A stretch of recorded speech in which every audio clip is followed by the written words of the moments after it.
Good morning to all Kadodong. Have a blessed Sunday everyone. This early in the morning we have a rescue unit transformer Suzuki Multicab. The problem is that it won't start and there is no response to the starter. Today I will teach you some tips of this kind of problem if you have encountered to your car.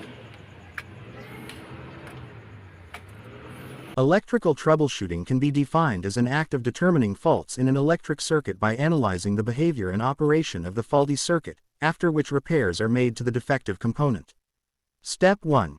Check all fuses and check the continuity by using a multimeter tester or tester light, and replace blown fuses and replace it with the exact and same amperage rating of the fuse. Step 2.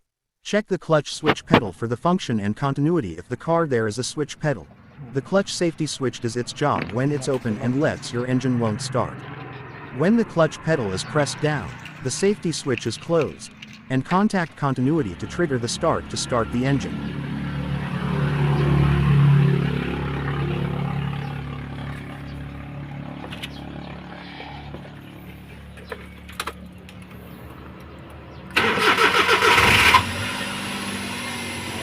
Ayan, paano ba yan? Ano ba yan? Mandap na yan. Yun. Mandap na yan, paano ba yan?